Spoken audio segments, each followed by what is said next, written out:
Hello friends, welcome to Kuldeep education point. तो friends, ये हमारे प्राचीन इतिहास की क्लास 34 है और आज हम इस क्लास में हमारा नया टॉपिक जो है हमारा जैन धर्म उनके बारे में करेंगे। इससे पहले हमने अपने बौद्ध धर्म को कंप्लीट किया है और हमने बौद्ध धर्म को 5 पार्टों में कंप्लीट किया है। तो आज इस वीडियो में हम ये करेंगे किस प्रकार से जैन धर्म की स्थापना हुई थी और जैन धर्म के कौन कौन से तीर्थकर हैं और कितने तीर्थकर हैं। तो जैन धर्म के जो वास्तविक संस्थापक माने जाते हैं, जैन धर्म के वास्तविक संस्थापक माने जाते हैं हमारे विद्यमान महावीर। और विद्यमान महावीर और बौद्ध धर्म के संस्थापक गौतम बुद्ध, महावीर स्वामी और गौतम बुद्ध दोनों ही क्षत्रिय कुल से संबंधित थे। मतलब इन दोनों का जन्म ही क्षत्रिय कुल में हुआ था और ये दोनों ही ब्राह्मणों की जो मान्यताएं थी उनको चुनौती दिया करते थे, या ये कह सकते हैं कि ब्राह्मणों की जो मान्यताएं थी उनको ये नहीं मानते थे। जैन धर्म में जो जैन शब्द है, जैन धर्म में जो जैन शब्द है, जैन शब्द लिया है जिन शब्द से, जैन शब्द लिया है जिन शब्द से जो संस्कृत का शब्द है और इसका जो अर्थ होता है वो होता है विजेता। वो होता है विजेता या फिर जितेंद्र, जिसने अपनी इंद्रियों पर विजय प्राप्त करी उसे जितेंद्र कहते हैं। तो जैन शब्द लिया है संस्कृत के शब्द जिन से, जिसका अर्थ है विजेता या फिर जितेंद्र। उसके बाद आता है कि जैन धर्म में जो महात्माएं, जैन धर्म में जो महात्माएं थी, महात्माओं को निग्रंथ भी कहा गया है। निग्रंथ मतलब होता है बंधन रहित। और जैन धर्म के अधिष्ठाताओं को तीर्थकर कहा गया है। और जैन धर्म में कुल तीर्थकर हैं हमारे 24। जैन धर्म का जो प्रथम तीर्थकर था, जैन धर्म का जो प्रथम तीर्थकर था वो था हमारा ऋषभदेव। वो थे हमारे ऋषभदेव।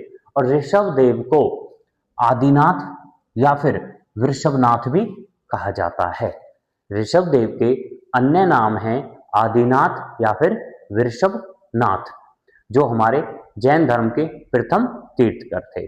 उसके बाद जैन धर्म के जो 24 तीर्थकर थे उनके नाम और गुण, जो हमारे तीर्थकर हैं उनके जो प्रतीक चिन्ह हैं उनके बारे में करेंगे। तो जैन धर्म के जो 24 तीर्थकर हैं वो हैं हमारे, सबसे पहले जो तीर्थकर आते हैं वो हैं हमारे ऋषभदेव। और ऋषभदेव का जो प्रतीक चिन्ह है वो है हमारा बैल, वो है बैल या फिर वृषभ। दूसरे जो तीर्थकर हैं वो हैं हमारे अजीतनाथ, वो हैं हमारे अजीतनाथ। और अजीतनाथ का जो प्रतीक चिन्ह है वो है हमारा वो हाथी या फिर गज। तीसरे जैन धर्म के तीर्थकर हैं वो हैं हमारे संभवनाथ। और संभवनाथ का जो प्रतीक चिन्ह है वो है हमारा अश्व या फिर घोड़ा। फिर आता है हमारा चौथा तीर्थकर, और चौथा तीर्थकर है हमारा अभिनंदन। और अभिनंदन का जो प्रतीक चिन्ह है वो है हमारा बंदर, वो है हमारा बंदर। पांचवा जो तीर्थकर है वो है हमारा सुमतिनाथ।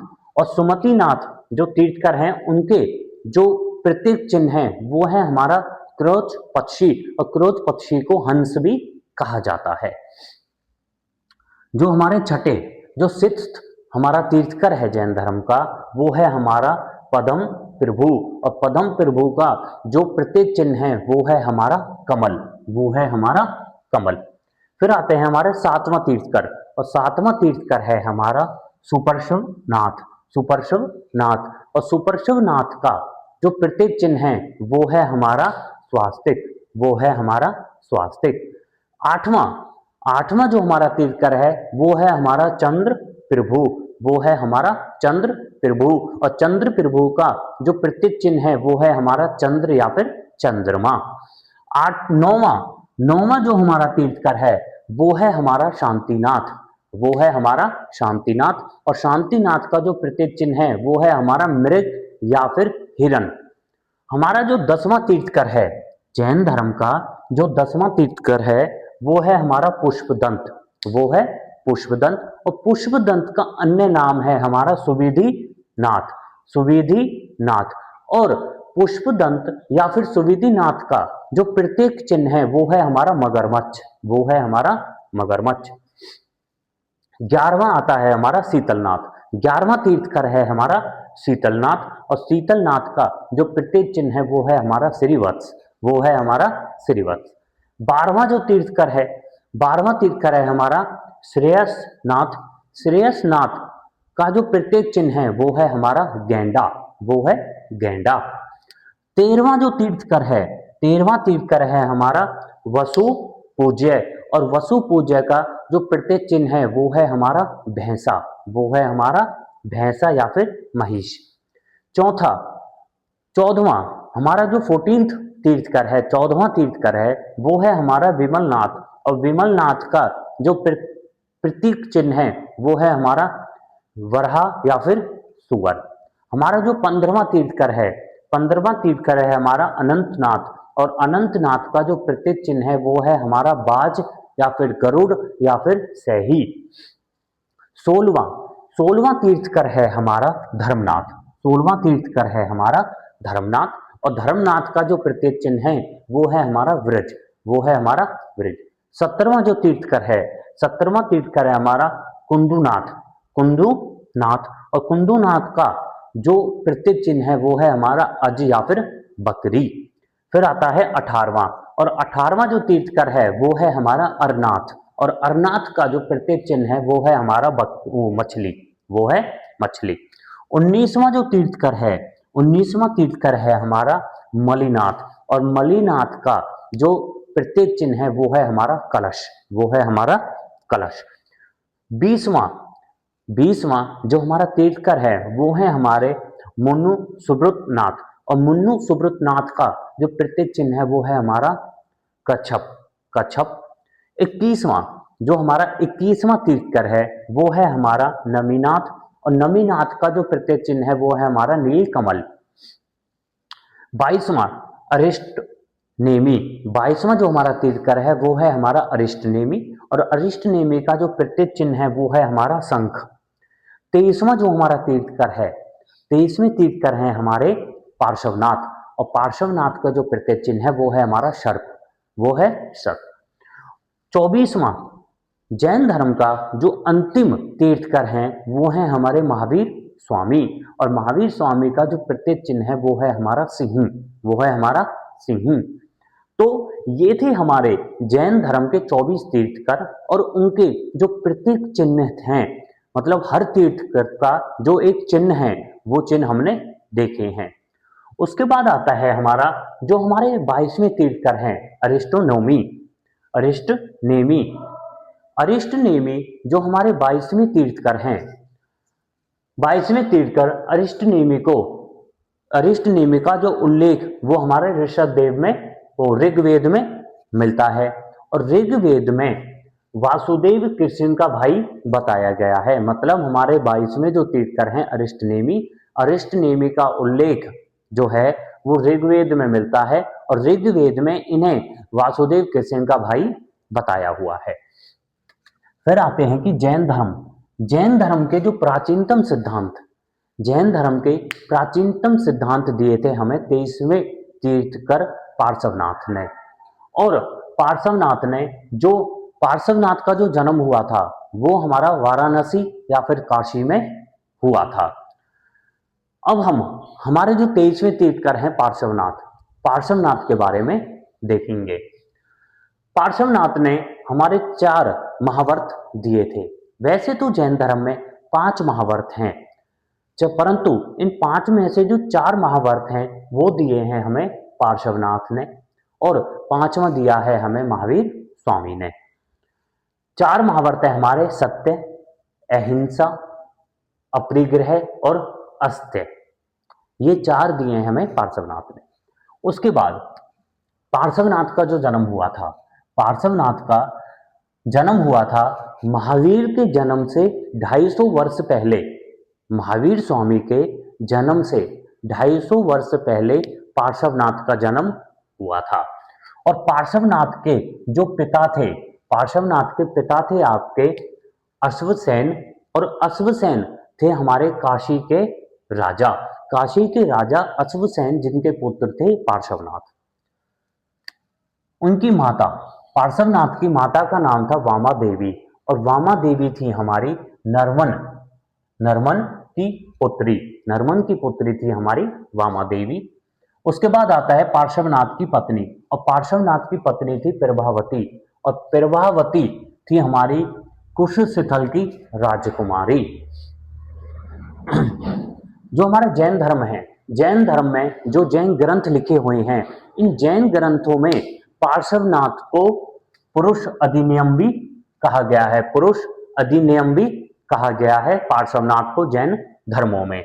उसके बाद आते हैं कि पार्श्वनाथ या पुरुष अधिनियम के जो शिष्य हैं, जो शिष्य हैं, जो इनके अनुयायी हैं, इनको निग्रंथ भी कहा जाता है, इनको निग्रंथ भी कहा जाता है, बंधन रहित।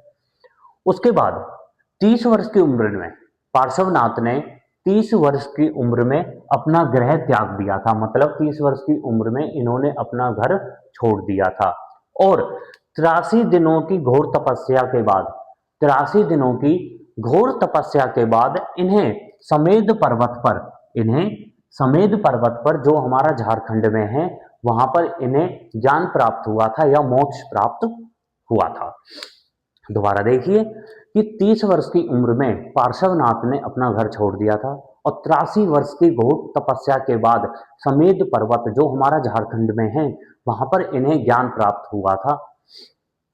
उसके बाद आता है कि पार्श्वनाथ ने अपने कुल 84 गंधार बनाए थे, मतलब 84 अनुयायी या फिर 84 शिष्य बनाए थे।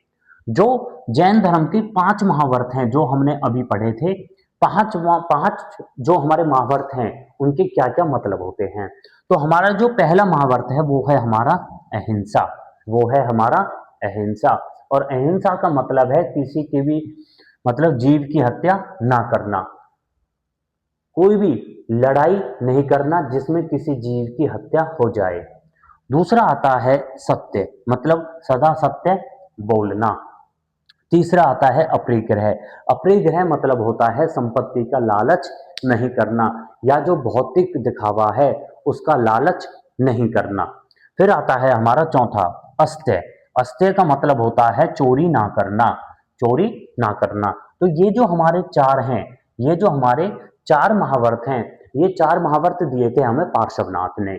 परंतु जो हमारे पार्श्वनाथ, जो हमारे 23वें तीर्थकर थे, परंतु जो हमारा 5वां महाव्रत है, जो है हमारा ब्रह्मचर्य, ब्रह्मचर्य का पालन करना चाहिए, ऐसा कहा था हमारे महावीर स्वामी ने। और ब्रह्मचर्य का मतलब है इंद्रियों को वश में करना, इंद्रियों को वश में करना।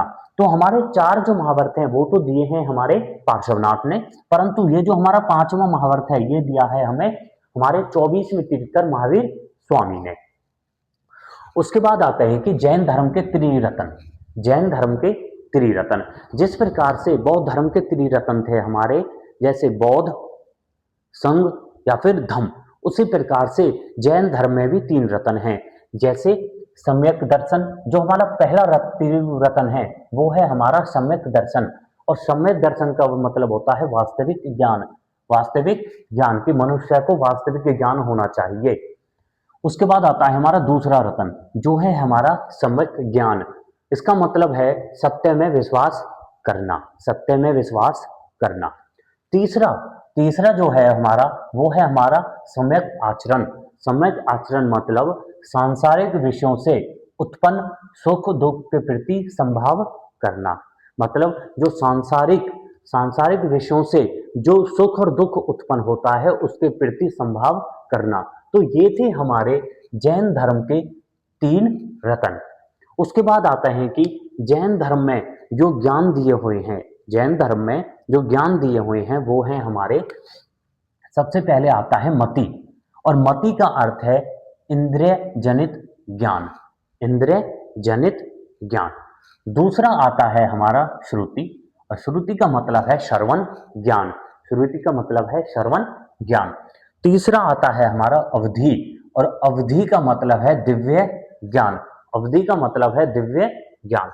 चौथा आता है हमें मन प्रय, और मन प्रय का मतलब है दूसरे के मन को जान लेना, दूसरे के मन को जान लेना। हमारा जो पांचवा ज्ञान है वो है हमारा केवल्य, और केवल्य होता है पूर्ण ज्ञान।